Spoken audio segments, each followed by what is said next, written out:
Makan ketika sesuap nasi dia muji Allah, ketika minum seteguk nasi dia muji Allah. Itu kalau orang diridhoni Allah itu wali betul. Itu untuk jadi wali itu gampang. Kamu makan ridho, kamu ninjak buminya Allah ridho seneng, kamu hidup keseharian aman seneng. Nah ini supaya sampean kita semua ngaji betapa panduan Rasulullah untuk menggapai ridho Allah itu banyak yang keseharian sekali. Saking kesehariannya banyak dalam hadis dan itu sahih. Nabi menyebut hal-hal yang keseharian. Hatta ma tas'alu fi imra'atika, kamu punya uang kemudian istri kamu bisa makan itu ibadah. Bahkan sebagian ibadah itu dicontohkan Nabi yang akhirnya diprotes sahabat. Yaitu wa fi buti ahadikum sedekah, kamu menggauli istri kamu itu ya sedekah. Sampai sahabat bilang yang benar ya Rasulullah. Ayati ahaduna syahwatahu wa huwa lahu ajrun. Masa urusan biologis, urusan syahwat kemudian dia dapat pahala. Nabi menjawab, alaysa law wada'aha fi haramin akana alaihi wisrun. Bagaimana kalau dia meletakkan ke yang tidak benar itu kan dosa. Nah, hal-hal seperti ini yang saya ingin teman-teman semua. Saya juga agak ingin ngaji demi Anda juga agak ingin. Itu dosa sekali ngaji kok pesanan kelompok tertentu itu nggak boleh. Islam itu untuk semua. Jadi ya cuma karena di depan saya jenengan ya seakan-akan jenengan korbannya. Itu ada ilmunya dalam usul fikih itu. Jadi orang itu harus ngaji usul fikih. Nama yang disebut, mungkin Mas Sufyan masih ingat zaman ngaji usul fikih. Nama yang disebut itu tidak jaminan sebagai prioritas perintah. Jadi misalnya gini, kebetulan yang di depan Nabi itu Abu Dzar. Nabi ya bilang, ya Abu Dzarin ini uhibbuka misalnya, atau ya Mu'ad ini muhibbuka, atau ya Abu Hurairah ini uhibbuka. Banyaklah riwayat yang Nabi nyebut ya Abu Dzarin, ya Mu'ad, ya Abu Hurairah. Kemudian misalnya Nabi meneruskan khitab, ini uhibbuka, saya mencintai kamu, fakul dubur sholatin, atau sebagian riwayat disebut fala tada'anna dubura kulli sholatin Allahumma inni ala dzikrika wa syukrika wa husni ibadatik. Saya mencintai kamu, siapa saja, Mu'ad bisa, Abu Dzar bisa siapa. Saya mencintai kamu, mohon kalau habis sholat kamu jangan lupa wiridan Allahumma inni ala dzikrika wa syukrika wa husni ibadatik. Ya Allah, tolong kami permudah supaya mudah ingat Engkau. Anda tidak bisa mentang-mentang, nama saya Parmin, nama saya Purnomo, itu yang diperintahkan Mu'ad misalnya. Jadi yang disebut satu, tapi khitab itu untuk siapa saja. Saya teruskan. Jadi saya mohon semua kita melakukan kebaikan itu, kalau dalam kaidah fikih disebut al yakin la yuzalu bisyak. Banyak kebaikan yang kebenarannya itu 100%, tidak punya efek samping ke pihak lain, ke kelompok lain, ke komunitas lain. Yaitu tadi misalnya Anda makan dan itu murah sekali, hanya butuh satu piring, setiap punyaan kamu muji Allah, setiap minum kamu muji Allah. Itu redaksinya Rasulullah SAW disebut Allah sangat ridho ketika seorang hamba makan kemudian dia memuji Allah, atau minum kemudian dia muji Allah. Logikanya gampang, negara seperti ini yang kamu harapkan bentuknya kayak apa, mertua, ipar, komunitas, tetangga, itu nyata terjadi itu kan belum pasti.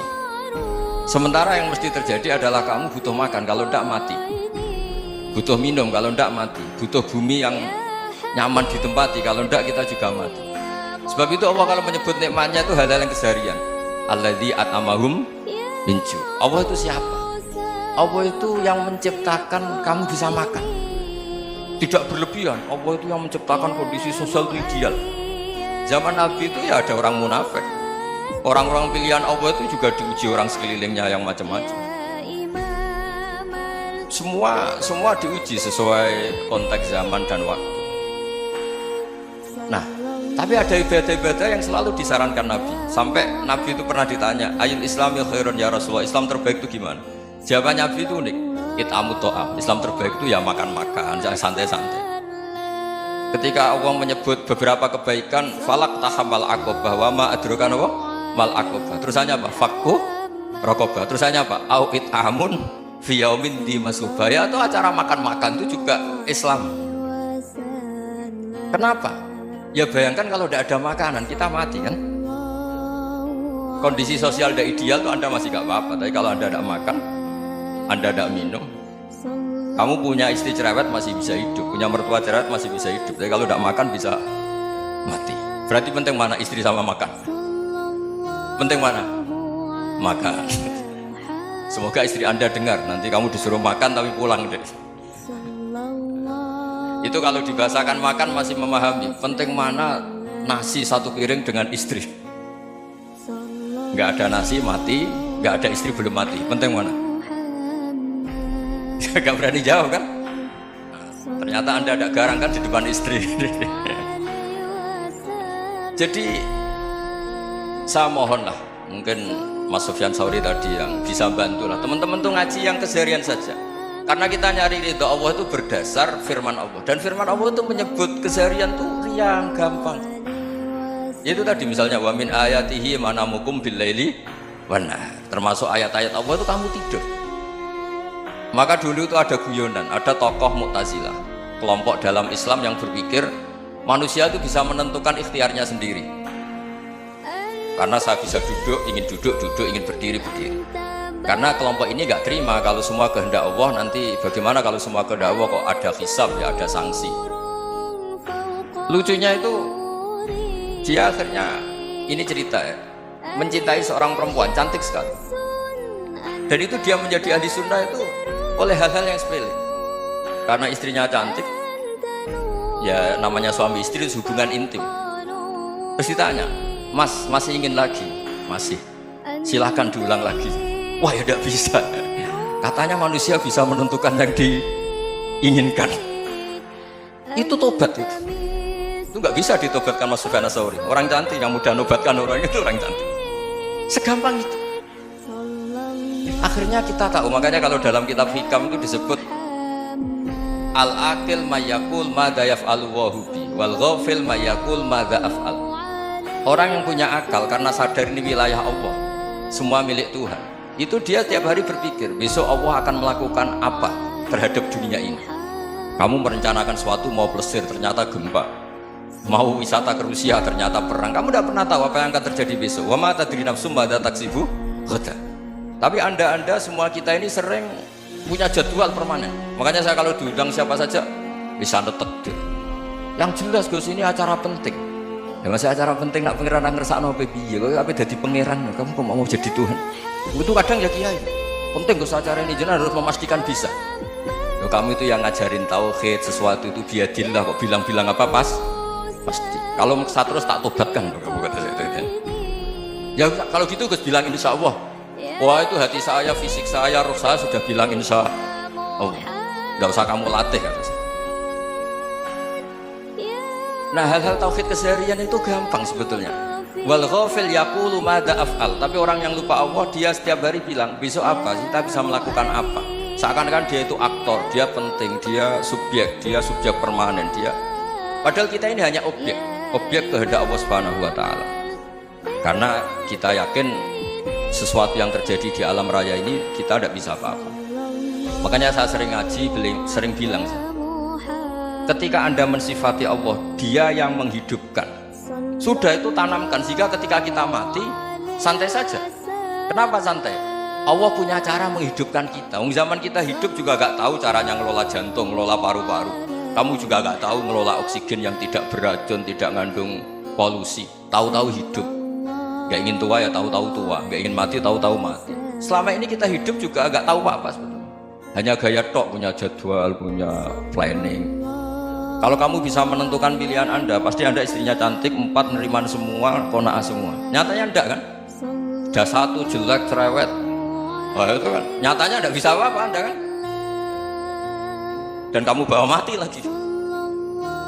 Itu kan, istri Anda juga gitu, punya keinginan, punya suami yang ganteng, yang jabat, yang neriman, yang enggak poligami. Ya enggak kesampaian juga. Kalau kita ngitung tingkat kegagalan kita itu gagal terus. Ya kan? Nah, terus ingat Allah, madza yaf'alu wa bi. Orang yang punya akal selalu berpikir Allah itu menghendaki apa terhadap saya. Lalu sama-sama orang melihat orang yang serius, itu kata Anda itu pemikir berat, serius, senang punya tokoh yang merengut karena kamu anggap serius. Tapi sebagian orang anggap orang yang serius itu wong merengut, wong masam, wong muka kok ditekuk. Jadi sama itu hati ya muqallibal qulub tsabbit qalbi ala dini, karena kita nggak tahu cara berpikir kita tentang orang lain, tentang sekeliling kita. Misalnya kita orang baik yang jenis ngurmat fakir miskin. Ada orang bangun masjid mewah itu janggal. Apa artinya masjid mewah kalau banyak orang kelaparan? Tapi kalau yang jenis pendidikan, apa artinya masjid mewah kalau tidak bisa ngaji? Nanti yang jenis infrastruktur, apa artinya ini kalau semuanya punya sudut pandang yang berbeda-beda. Dan Islam mengapresiasi semua kebaikan. Tapi katakan semua kebaikan itu adalah kehendak Allah Subhanahu wa taala. Karena apapun baik Anda itu pakai fasilitas yang diberikan oleh Allah Subhanahu wa taala. Sehingga ini yang disebut qulillah tsumma darhum fi khawdihim yal'abun. Ya kembali tadi ke tema-tema bahwa keseharian Anda ini sudah Islami. Saat Anda tidak bisa melakukan apa saja. Saya sering ada jenazah, biasanya kalau tetangga meninggal saya sering disuruh ngelepas. Saya bilang orang ini baik karena sering lampun di rumah, sering nganggur di rumah. Ditanya sama anaknya, kenapa Gus nganggur baik? Ya kalau dia nganggur artinya juga gak berbuat sesuatu yang maksiat kan? Ya kan, orang nganggur di rumahnya ya tidak bunuh orang, tidak maling, tidak korupsi, ya namanya nganggur di rumah. Lah cuma istri cara pandang nganggur gak menghasilkan uang itu, tapi juga gak menghasilkan kriminal kan. Jadi sebenarnya Islam itu cara, makanya kalau sampai ngaji usul fikih itu ada kitab usul fikih, namanya Lubul Usul, itu terkenal sekali di pesantren itu. Itu kalau ngapresiasi keseharian itu luar biasa. Izma min mubahin illa wa yatahaqqaqu bihi tarku haramimma. Karena keseharian yang mubah saat Anda lakukan itu ada kehebatan yang luar biasa, yaitu meninggalkan haram. Makanya dulu banyak orang-orang alim ketemu temannya itu guyon sampai semalaman. Itu biasanya yang semangat Islam itu, kiai kok udah tahajud, kiai kok udah witir. Orang yang sedang mapan uangnya banyak, malam itu udah kelayaban itu sudah luar biasa.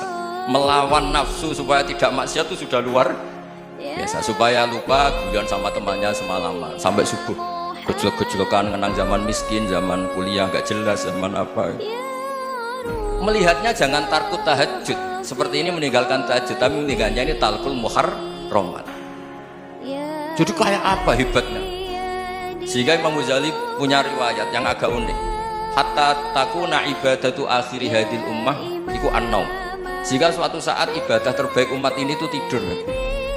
Itu kan riwayat kontroversi. Ketika Imam Ghazali tanya, kenapa ya? Kenapa kamu mulai keluar dari rumah itu sudah banyak maksiat, melihat perempuan yang enggak mahram, melihat fenomena. Tapi kalau kamu tidur tuh enggak melihat apa-apa. Tapi juga kamu jangan nganggap tidur itu ibadah betul. Saatnya melakukan fardu ain malah masih tidur. Tapi itu sudut pandang yang menjadikan kita Islam itu gampang. Jadi saat Anda tidak bisa aktivitas apa-apa, misalnya ada beberapa orang yang lumpuh. Lumpuh itu memang nggak bisa Jumatan, nggak bisa ibadah, tapi dia juga nggak bisa maksiat. Tidur itu memang Anda saat itu udah bisa tahajud, udah bisa witir, tapi saat itu ada zina, ada maling, ada gosipkan orang, ada bully orang, ada menanamkan kebencian, ada hasud. Sehingga tidur menurut Allah Ta'ala wa min ayatihi manamukum billaili apa? Benar. Karena di tidur itu selain ada unsur istirahat, jaga kestamina, juga ada unsur meninggalkan beberapa keburukan. Nah saya mohon ibadah yang keseharian ini kita jaga supaya kita semua baca ayat itu fase itu tertanam di hati. Allah itu siapa? Alladzi at'amahum min ju'i wa amanahum min khauf. Dan Allah kalau cerita di Quran itu anna subbabnal ma'a subba thumma syaqaqnal ardha wa syaqqa fa'ambatna fiha habba wa inaba wa qadba wa zaituna wa nakhla wa hada'iqa hulba. Kamu tahu saya ini siapa, kata Allah? Saya ini adalah Tuhan yang menurunkan air, kemudian ada tanaman banyak, habba wa inaba wa qadba, ada zaitun, ada tin, kalau orang Jawa mungkin ada tela, ada padi, ada mangga, ada pisang. Sudah. Wa inaba wa zaituna wa nakhla wa hada'iqa hulba, ada perkebunan yang lebat. Tujuannya apa? Mata Allahum, silahkan kamu pakai, kamu nikmati. Tapi karena kadang kita ini punya ide-ide besar. Tadi untuk syukur saja nunggu punya istri riman, rumah baik, tetangga baik, komunitas baik, semuanya baik baru syukur. Lama-lama nanti ada di surga, syukurnya nunggu surga paling kelas A. Itu sudah ada yang menghuni Rasulullah, kamu gak boleh di situ. Masa untuk syukur saja? Repotnya Masya Allah. Jadi mohonlah Quran yang kalau Anda hafalkan juz sama itu kan ada ayat-ayat yang kayak tadi. Ya, fal yang dzuril insanu ila ta'am. Coba lihat apa yang kamu makan ini, dari mana? Dan untuk mempertahankan hidup kamu keseharian. Jadi jangan kira ibadah itu harus membentuk komunitas yang versi Anda. Ibadah itu harus yang hal yang mulu-mulu. Kesehariannya Anda alami. Ini saya tidak bikin-bikin. Saya ngaji bukan karena berdasar pesanan.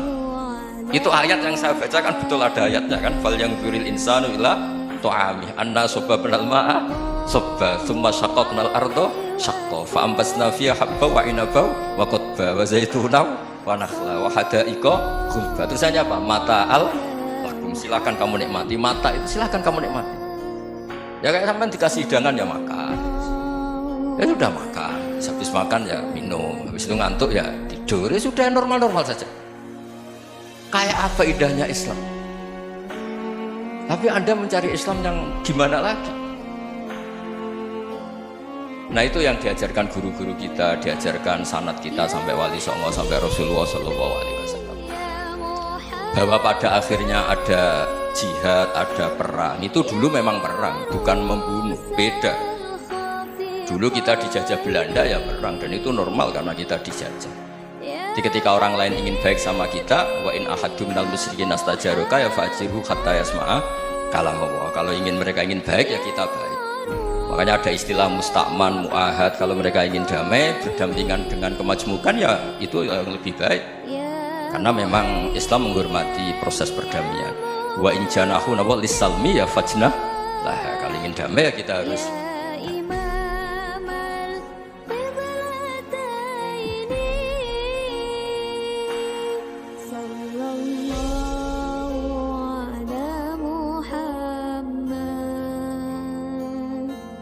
Sallallahu